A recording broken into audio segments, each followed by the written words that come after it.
es impresionante. Oye, senador, hace un momento que te presentaba, me preguntaba si la comisión que tú presides es Hacienda y Crédito Público todavía. Así es, estoy como presidente de la Comisión de Hacienda y Crédito Público y me da mucho gusto ser el primer senador poblano que preside esta comisión, Polo. Sí, Pero sin duda. Eso me sonó a chascarrillo, ¿eh? No, el problema de las comisiones y de muchas dependencias del gobierno, pues es que van cambiando de acuerdo a las políticas públicas y podría ser solamente comisión de Hacienda, pero sigue con el membrete y qué bueno que así sea. Senador, ¿cómo vamos con el tema de las pensiones? Ahí parece que el presidente pues celebró en la mañanera este tema. Sí, fue un tema muy importante, Polo, porque después de más de 20 años, el trabajador, los trabajadores, las trabajadoras no eran el centro de atención de la actividad productiva. Y eso se demostraba año con año cuando se revisaba el salario mínimo y se daban incrementos, Polo, siempre abajo de la inflación. Hoy, en los 2 años que lleva el presidente Andrés Manuel, el salario ha tenido una recuperación histórica de más del 40%. 40%. Esto es importante, pero va de la mano del acuerdo que firmaron los sectores productivos, empresarios, trabajadores, para definir una aportación mayor, los empresarios, de cerca de 14%. Esto significa que los trabajadores que se jubilan podrán tener un ingreso mayor al que hoy se tiene en cerca de un 40%. Y también el plazo para poderse jubilar disminuye de 1.250 semanas a 750 semanas, que irá creciendo gradualmente hasta 1.000 semanas. Eso es muy importante porque es un acto de justicia laboral que estábamos esperando en México. Oye, Alejandro, sin embargo, bueno, ya hay algunos analistas que señalan que el costo a largo plazo va a ser pues alto y que la inversión del gobierno en este rubro pues es menor, la carga va a ser para el sector privado. Evidentemente, Polo, que el tema de pensiones es un tema de competencia de la actividad económica. Hay que recordar que la pensión es una parte proporcional de la utilidad de las empresas y que en ese sentido las empresas pasan de 5%, fíjate, 5% de su aportación a casi el 14%. Esto fue acordado por los sectores productivos, por los organismos empresariales y hoy el gobierno que no está al servicio de un solo sector, sino que busca el equilibrio entre obreros y empresarios, logra un acuerdo de esta magnitud. Lo que se está haciendo es eliminar el hecho histórico de que el problema se traspasaba de sexenio a otro porque no se hablaba de una mayor aportación. Hoy el gobierno prevé, junto con los empresarios, pasar de una aportación de 7.2 a 15%. Esto es lo que va a garantizar que el 82% de los trabajadores puedan recibir este tipo de aportaciones. Sin duda alguna, un tema de la mayor importancia entonces para la economía en México. Y bueno, nos dio gusto ver que todo perdonado, ¿verdad? Ya subieron a la mañanera al presidente del Consejo Coordinador Empresarial, le dio López Obrador una estrellita, literalmente así lo señaló, pero de acuerdo a los trascendidos, parece que la tarea política de Ricardo Monreal está entregando resultados. Sí, hay que decirlo con claridad, la presencia del senador Ricardo Monreal siempre ha sido para conciliar y apoyar al presidente de la República, pero también servir para desahogar una serie de circunstancias que no siempre son favorables, y que esa labor desde luego es necesaria que la siga haciendo el Poder Legislativo. Los tres poderes públicos tenemos una función muy importante de darle equilibrio a las prioridades que tiene el país. Así es que por eso vamos a hacer que la ley de ingresos, la presentación de la ley de ingresos 2021 sea una presentación abierta con diálogo permanente con los sectores productivos, quienes aportan la parte tributaria fiscal, quienes aportan las remesas de nuestras como fuente de ingresos, y quienes aportan los recursos que el país ocupa año con año, deben de participar en la elaboración de la ley de ingresos. Por eso la postura que hemos tenido y que vamos a hacer a partir del mes de agosto. Bueno, pues ahí está el tema de las pensiones, ya está echado para adelante, tienen que trabajar pues todavía los señores legisladores en este asunto para que ya quede planchado. Dame permiso de salirme del tema, senador. Tú has sido Claro.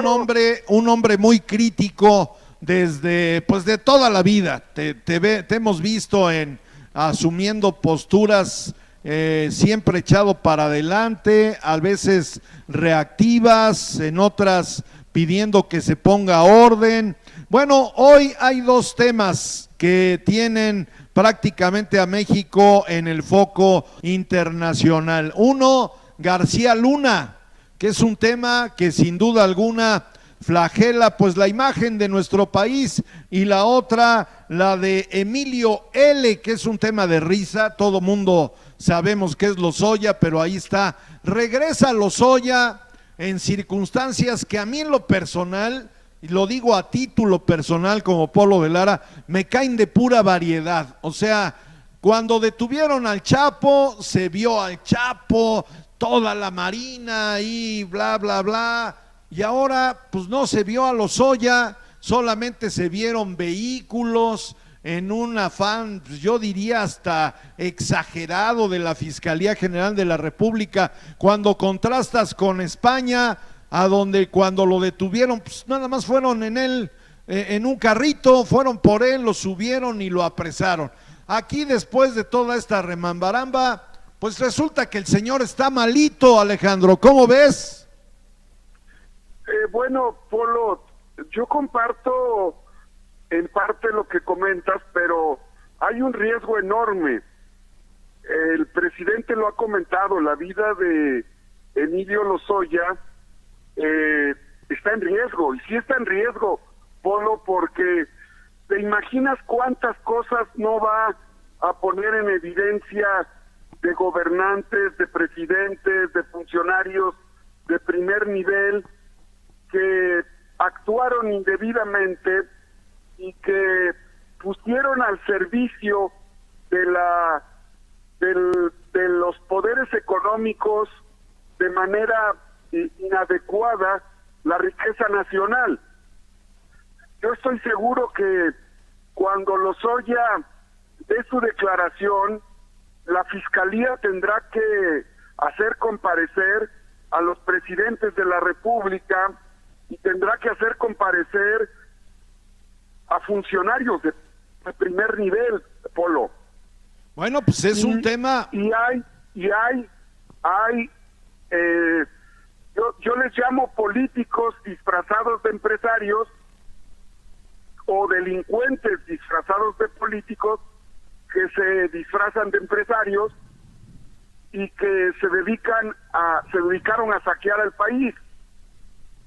Estos delincuentes políticos son gente perversa, Polo, que desde luego estarían dispuestos a hacer cualquier cosa para que no los pongan en evidencia. Entonces, por eso las medidas de seguridad que yo entiendo se debe de tomar por parte de la Fiscalía. Imagínate que Genaro García Luna, secretario de Seguridad de Felipe Calderón, presidente del PAN, presidente de la República Panista, era quien operaba junto con los cárteles de la droga las operaciones en el país. Bueno, pues hablar de eso pone en evidencia el nivel de corrupción que hubo, y déjame decirte, Polo, que aún existe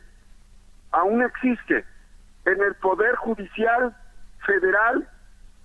Estoy seguro que aún existe, porque debe de haber involucrados en las cámaras de diputados y de senadores, y en muchos lugares donde el crimen organizado tiene a sus gerentes en la administración pública, federal, estatal o municipal. Así de directo te lo digo, Polo. Por eso es un tema muy complicado, que necesitamos que se actúe con apego a la ley y que las y los mexicanos podamos entender que la corrupción en nuestro país representaba casi el 30% del presupuesto anual. Así es que no es un tema tan simple, es un tema que requiere que todos asumamos con mucha objetividad lo que está pasando y que reprobemos este tipo de actos. Y lo digo en primera persona, Polo, porque en ocasiones, cuando un gobierno llega, lo primero que hace es acusar al que se va. Y yo quiero hacer una autocrítica a Morena. En Morena no hay impolutos ni hay inmaculados, Hay que esperar a que terminen sus cargos, para ver de qué tamaño fue el grado de honestidad con la que llegaron o con la que llegamos a nuestras responsabilidades públicas. Así es que se combata la corrupción, que no haya impunidad, y si hay autoridades de Morena, del PP o del PES, que hoy se dicen inmaculados o que hoy se dicen impolutos, que sean investigados si hay actos visibles de corrupción, y me apunto en la lista, pues. ¿Me explico? Bueno, pues ahí está la postura del senador Alejandro Armenta Mier en relación a a la detención de Emilio Lozoya, que efectivamente, tengo entendido que hoy es la primera cita con un juez ya de Emilio Lozoya, y hay videos y declaraciones y demás. ¿Cuál es tu pronóstico? ¿De qué nos sirve a los mexicanos este tema? Te ruego que lo redondees, senador. ¿Y habrá más? Tú eres un hombre informado en este momento en nuestro país. Claro que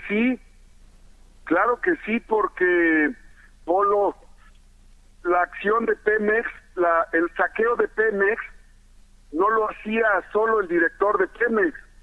Normalmente le echaban la culpa a los guachicoleros rurales, y claro que los guachicoleros rurales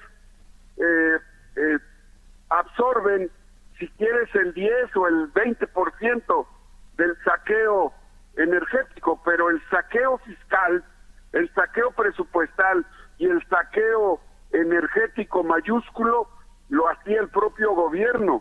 Por eso, Polo, los delincuentes más peligrosos de este país, óyeme lo que voy a decir, los delincuentes más peligrosos de este país, el crimen más peligroso, el crimen organizado más peligroso es el del gobierno. Y era el del gobierno. Y es el que tenemos que combatir, y es el que está combatiendo el presidente, con todas las circunstancias positivas o negativas que se puedan decir, es un cáncer auténtico que hay que atender. Por eso insisto, quienes se dan golpes de pecho o que hoy somos miembros de Morena y nos declaramos impolutos o inmaculados, debemos de cuidar nuestras expresiones, Polo.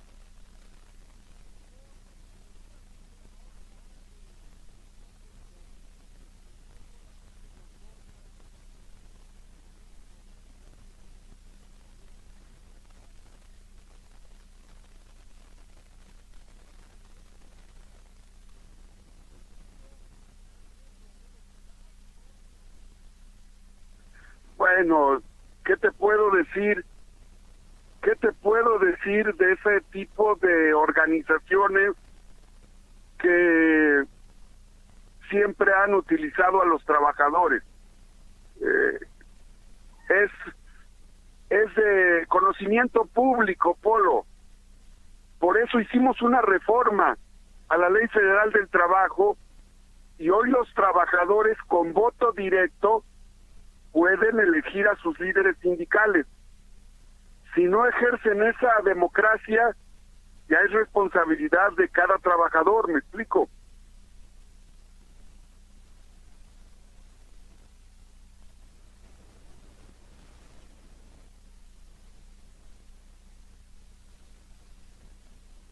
Pues son senadores, gobernadores, miembros del gabinete, y el tema fundamental fue atacar la corrupción. Y con esto parece que, bueno, pues la 4T está haciendo la tarea y vamos a ver cuáles son Polo, las consecuencias de ello. Polo, recuerdo en campaña, ¿sí me escuchas, Polo? Sí, adelante, senador, adelante. Recuerdo en campaña en el distrito de Ajalpan, le hice llegar al presidente en campaña en ese entonces, Andrés Manuel, que era candidato, le hice llegar una carpeta de Evercore y del saqueo que hicieron con Evercore, con empresas fantasmas y con facturas falsas. El tiempo me dio la razón y la fiscalía me persiguió. Me acusaron y me hicieron un expediente para callarme. Me hicieron una campaña de desprestigio para evitar que siguiera denunciando el saqueo que hubo en Puebla, que nos dejó una deuda de más de 60,000 millones de pesos. Eso no puede repetirse. La fiscalía no puede convertirse en un instrumento de represión. No se puede criminalizar la protesta social. Y el tiempo me dio la razón cuando señalé ese saqueo, y hoy que estoy en la Comisión de Hacienda logramos una iniciativa para desmantelar a las empresas fantasmas y para asegurar que no se siga saqueando los recursos públicos a través de facturas que acreditan obras inexistentes.